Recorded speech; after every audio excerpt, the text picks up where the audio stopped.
Здравствуйте, уважаемые друзья! В эфире телеканала Медиаинформ, программа «Мы с Михайлом Кациным». Я с удовольствием вам представляю своего сегодняшнего гостя. Это господин Альфред Праус. Господин Праус является президентом Украино-Австрийской Ассоциации, а также ротари-клуба, Киевского ротари-клуба по направлению международного бизнеса. Интервью будет на английском языке. Я буду задавать вопросы на английском языке, потому что наш гость говорит, к сожалению, не говорит на украинском либо русском языках, поэтому интервью будет на английском, но я буду для вас, уважаемые зрители, переводить. Я думаю, что мы с вами вместе справимся. Mr. Praus, hello. Good evening. Hello. Nice to be here. Yeah, thank you very much for this opportunity to take an interview. This is actually a great opportunity for our channel, and we are really proud to do this. Thank you very much. Mr. Praus, the first question I would like to pose you is the following. What is the main reason and the main aim of existence of Ukrainian-Austrian Association? Господин Праус, первый вопрос, который я вам хочу задать, это в чем состоит главная цель существования Австрийско-Украинской ассоциации? Thank you very much. I'm happy to be here. And the main reason of Ukrainian-Austrian Association, which was founded 4 years ago, is that Embassy and Austrian Chamber of Commerce and Cultural Institute of Austria, they are not sufficiently covering bilateral relations. Спасибо вам за вопрос. Дело в том, что эта ассоциация была создана 4 года назад, просто в силу того, что посольство Австрии в Украине, Австрийская торговая палата и культурный центр недостаточно освещают двусторонние отношения между Австрией и Украиной. I'm a businessman. I was in international industry, heading more than 1,000 people in Austria, international business, and being responsible for several $100 million business volume. So one of the reasons was business. 700 million, you said, yeah? Several hundred. And 4,000 people you employed, 1,000 people on 3 continents, $300 million business volume. My responsibility. Я международный бизнесмен. Я создавал рабочие места для 1000 человек. Мой бизнес, он простирался на несколько континентов, и общий объем бизнеса в долларовом исчислении был, достигал $300 миллионов. $300 million, yeah? Да. 300 миллионов долларов. Okay, so one motive was to foster bilateral business between Austria and Ukraine and Austria. Поэтому одной из моих главных целей было интенсифицировать бизнес-взаимоотношения между Австрией и Украиной, естественно, Украиной и Австрией. We are doing B2B and matchmaking between companies. Главным образом мы способствуем налаживанию сотрудничества между австрийским бизнесом и украинским бизнесом, то есть наша задача — это определенный социальный нетворкинг. The second pillar is that we want to foster cultural relations, and the third pillar is that we are in civil and social life relations, also due to some historical roots between Ukraine and Austria. Второй столб, на который, собственно, основана эта ассоциация, ради чего она существует, это культурный обмен. Третий столб, либо цель, которая заложена в основу существования ассоциации, это социальное направление, это изучение истории, это доказательство и всяческое исследование глубины, исторической глубины австрийско-украинских взаимоотношений. And one of the main issues is to improve, foster the image of Ukraine in Austria and in Western Europe in general. Repeat, please. And one of the main issues is to foster, to improve the image of Ukraine in Austria and beyond. И самое главное, это, конечно же, улучшить имидж Украины не только в Австрии, но и в целом в Европе. So Ukraine still is seen as a country partly at war, corruption-ridden, etc., etc. So this is not the whole truth. Ukraine is much better, and we want to convey this message to Austria. Традиционно в западном представлении австрийской общественности Украина воспринимается через призму войны, которая происходит на нашей территории.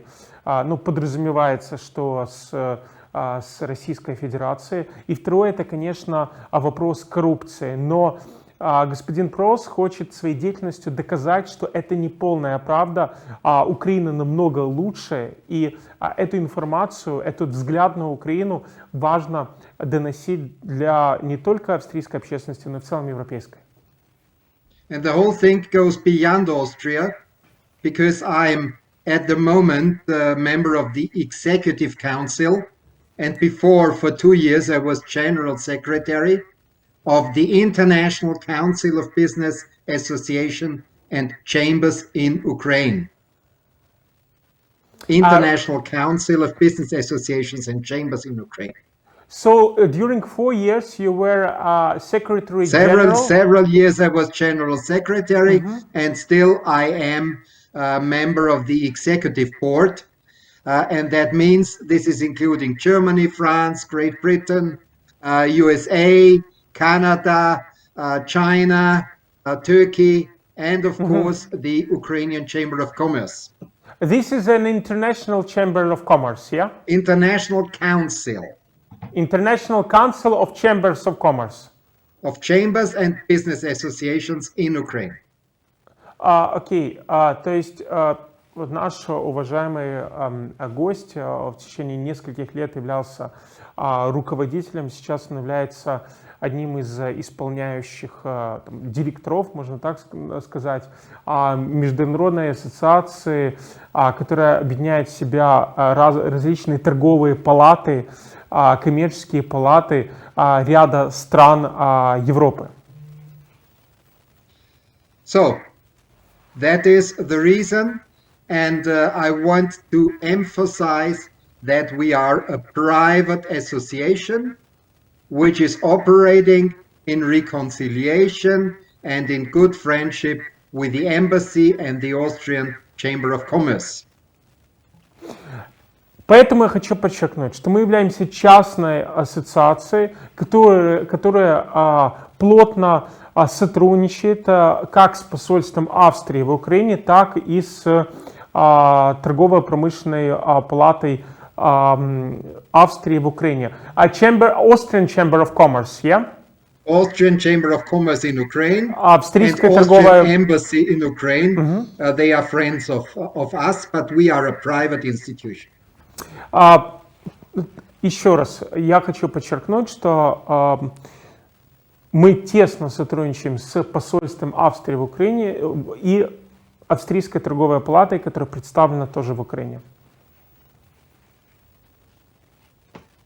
Please. Next question. Yeah. Okay. So, so thank you very much, Mr. Praus. The second question I would like to ask you is, how do you think, how can you assess the state of relations between Austria and Ukraine? Where actually we are now?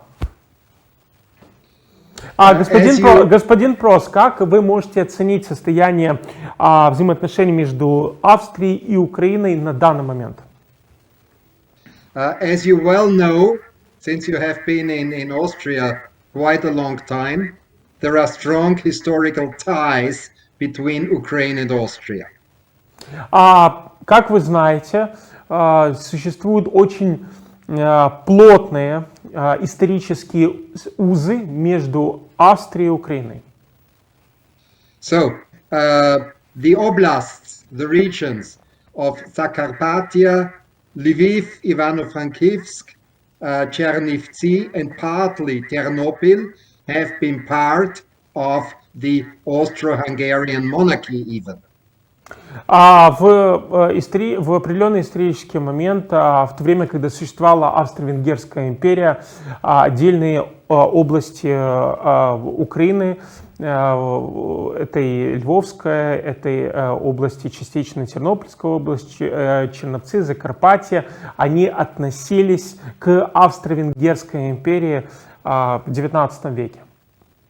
And interesting to say, Ivan Franko has written his thesis in the University of Vienna in German language. И интересно, известный украинец Иван Франко подготовил свою диссертацию на немецком языке в университете Вены. So that means, of course, there is quite an interest in Austria in Ukraine. И это, естественно, означает, что есть серьезный интерес Австрии к Украине. So, and there is quite a lot of investment from Austrian companies in Ukraine, banking industry, Bank Aval, insurance industry, Unica, Vienna Insurance Group, and also trade. There was Billa of Austria. This has been sold now. And in industry, so there are, I think, 140, 150 existing and running Austrian operations in Ukraine. So strong investment. So 140, 150 investment operation by Austrian conducting in Ukraine, yeah? Yes. In banking, in insurance, and in industry. Yeah, fine, I understood. So, сейчас, на данный момент, всего около 140-150 инвестиционных операций, которые осуществляют австрийские инвесторы здесь, в Украине. Это преимущественно, это страховая индустрия, это банковская индустрия, торговая индустрия. Ну, можно привести, конечно же, всем известное, это Райфайзенбанк Аваль, который плотно связан с Райфайзенбанком Австрии. Можно привести, например, торговую компанию Билла, которая, к сожалению, сейчас ушла с украинского рынка, но надолго была представлена. Билла, yeah, grocery shop, grocery chain, yeah? Yes, supermarket chain Billa. Yeah, we also had one in Odessa. I know, but that was closed because they focused on the region of Kiev. Region of Kiev, yeah? Yes. But they sold to Novus Group. Pardon? It was sold to Novus Group. Supermarket chain Novus. Окей. Просто поменялась стратегия Билла, и она сейчас сосредоточена больше на как раз Киевской области. So, you see, basically, Austria is a neutral country in Europe. Neutral. Neutral, yes. То есть вы видите, Австрия во многом нейтральная страна в Европе. But you're still member of European Union since 1985. Yes, but we are no member of NATO, North Atlantic. Австрия является с 1995 года членом Европейского Союза, но не является членом Североатлантического альянса. But still, if you compare the former Comecon, of course, Russia has stronger business with Austria or Austria in Russia than Austria in Ukraine. So the neutrality sometimes is not 100% due to business interests. So you mean we have many opportunities to expand business interests and investments for Ukraine? For sure, and under certain terms and conditions. Under certain provisos. Okay, I will translate. Нужно четко понимать, что, конечно, Российская Федерация имеет очень серьезные взаимоотношения с с Австрией торговые взаимоотношения больше, чем со странами бывшего СЭВа, Света экономической взаимопомощи, куда входили, напомню, там Польша, Венгрия, Чехословакия, то есть страны коммунистического блока. Так вот, у Украины на данный момент есть очень много возможностей для интенсификации торгового сотрудничества. Есть очень много возможностей, которые мы пока не использовали в австро-украинских отношениях, прежде всего инвестиционных и торговых взаимоотношений. So one should not be worried that there is a certain leaning to Russia from Austria. Still, there is a big potential of widening and deepening relations, and especially also business relations with Ukraine and investment. Не нужно бояться и переживать по поводу того, что у России с Австрией сохраняются там тесные взаимоотношения. Нужно помнить про то, что есть огромный потенциал в украино-австрийских отношениях, которые необходимо развивать и использовать. So forget that the former Foreign Minister of Austria, Mrs. Kneißl, the supervisory board of Rosneft. Forget that the former president of the Austrian Chamber of Commerce is the president of the so-called Sochi dialogue. Forget the Austrian OMV is part of the Nord Stream 2 consortium. These are single issues. Basically, there is a lot of potential to be developed.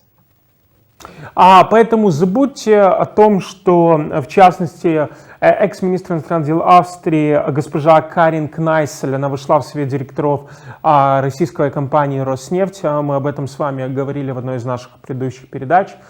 И ряд других бывших австрийских чиновников, они как бы кооптированы в систему государственного корпоративного управления России. У Украины есть огромный потенциал, который она может развивать с Австрией, и вот на этом необходимо сосредоточиться.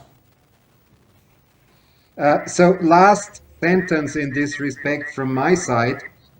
I know that Mr. Putin is offering very big amounts of money for getting some high-ranking actual or former politicians into the Russian sphere.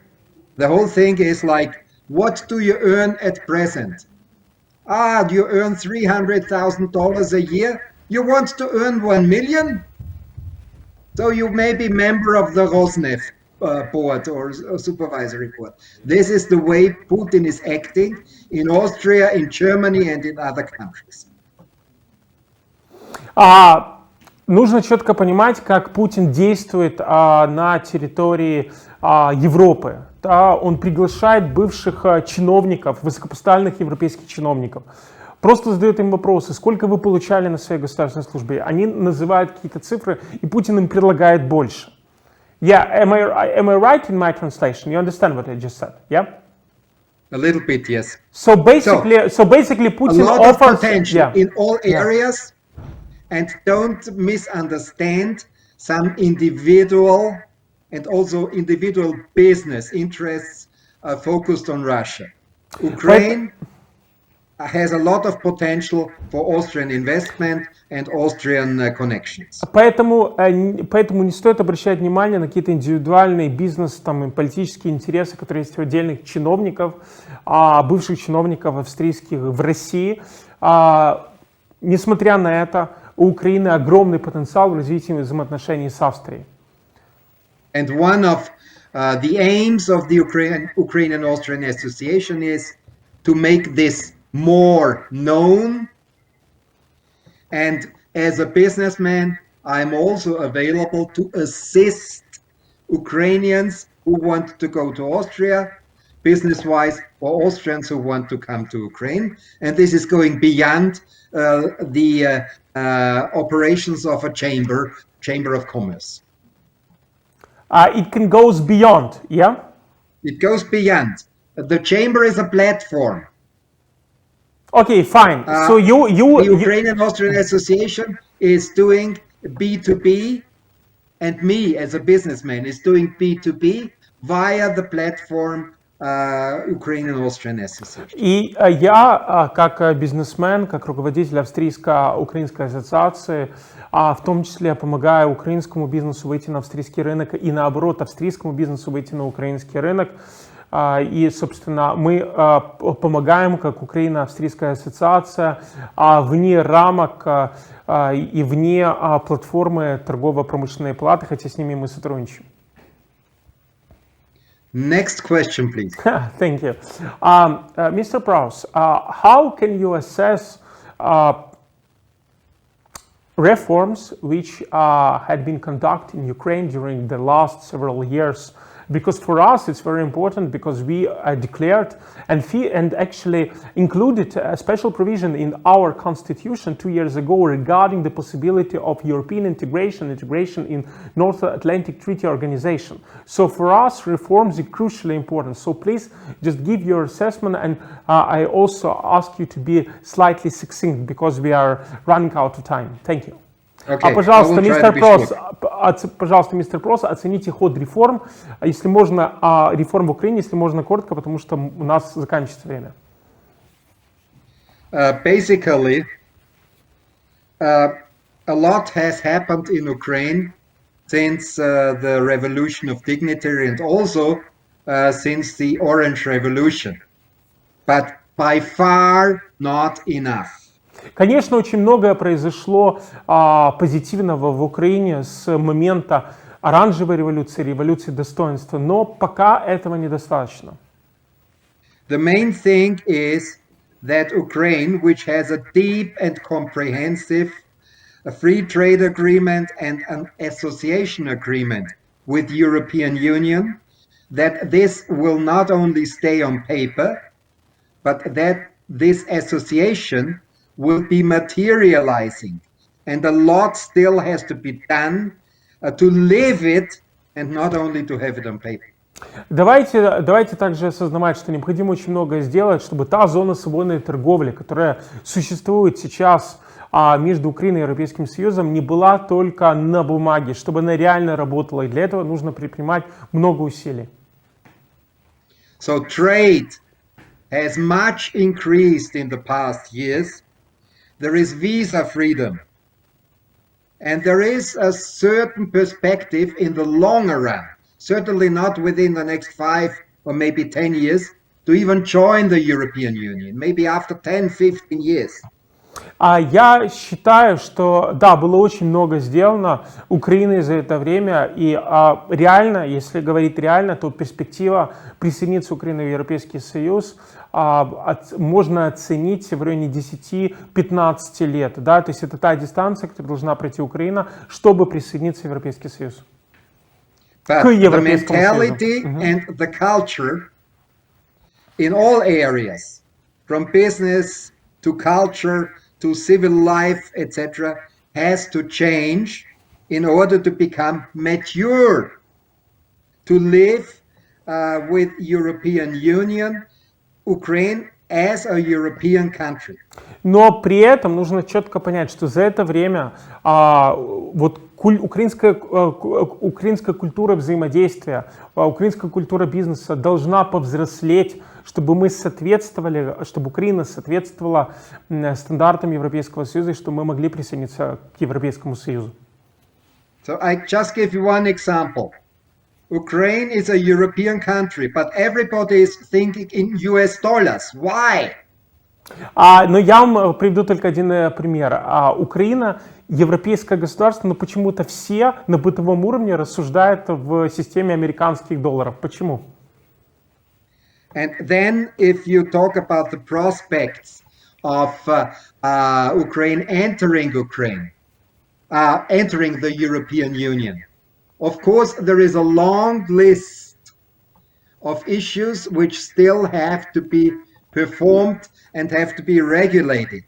You may tell about European Business Association, American Chamber of Commerce. It is our international council.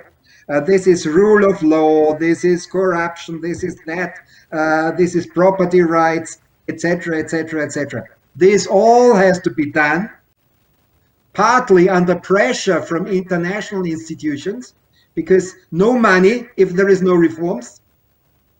Да, ну и, And конечно... if that is not achieved, Ukraine will not come very near to European Union. Окей, существует достаточно длинный список того, что Украина должна сделать Украина должна сделать для того, чтобы присоединиться со временем к Европейскому Союзу. Это целый перечень реформ. Это прежде всего верховенство права.